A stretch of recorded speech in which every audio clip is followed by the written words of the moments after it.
依家喺呢個白綠洲書院，江西嘅吉安呢個書院可能好有名，睇下有咩嘢睇先。書院橋條橋幾得意喎！哦，佢呢條橋又駁過去對面，對面就好似個二沙島咁樣。元朝就有㗎啦呢度。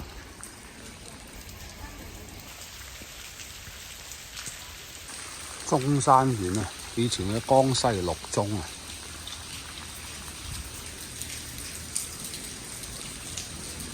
好似有幾威水。江南著名嘅書院，睇下個地圖幾靚啊！係咪好似二沙島咁樣？哦，維園。呢忽係依家個中學嚟喎，白綠洲中學喎。咁啊呢忽就繼續書院。地理位置好優秀。以前吉安府志都有記載畫咗畫，即係佢個地理位置好優秀喺度。記得以前嘅書院咁大個。呢個書院咧有記載住咧有好多舊嘅，最早嗰啲舊咧雲章閣啊，咁宋朝起，最早宋朝啦，清朝又起，咁再到近代咧呢個中山院就係民國期間起。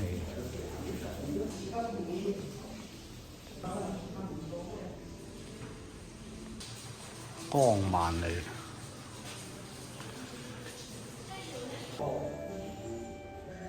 讀書要拜神咩？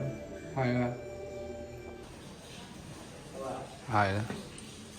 嗱，以前嘅辦學就喺度。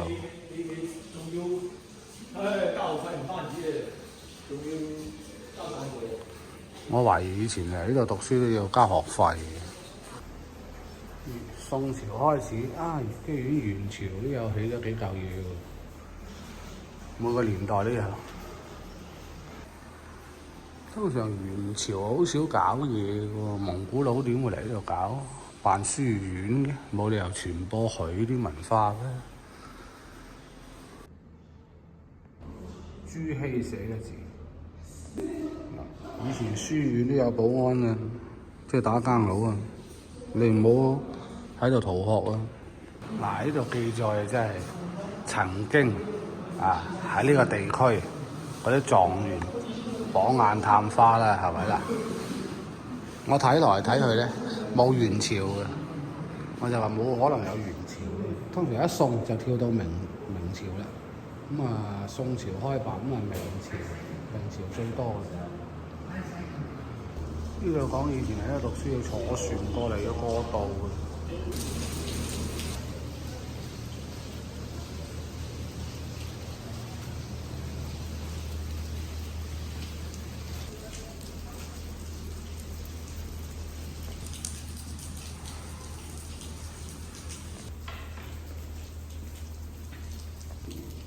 咁認真喺度讀書嘅。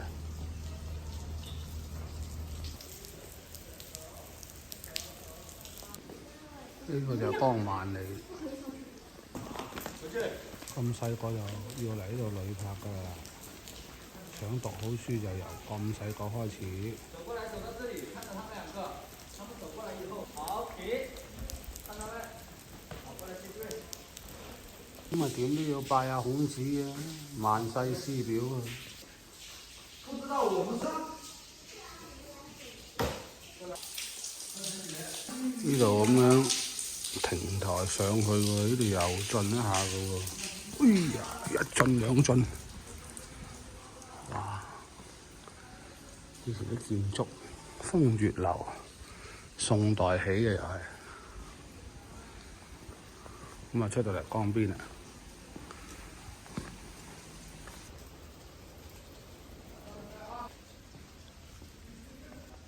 尊師重教重教啊！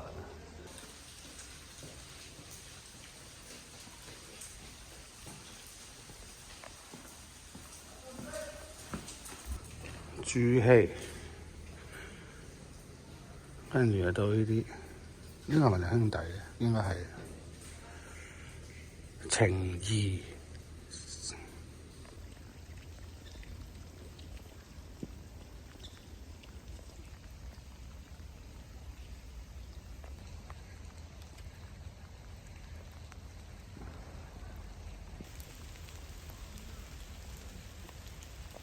文天祥，文天祥都係狀元嚟嘅。哦，山水睇完。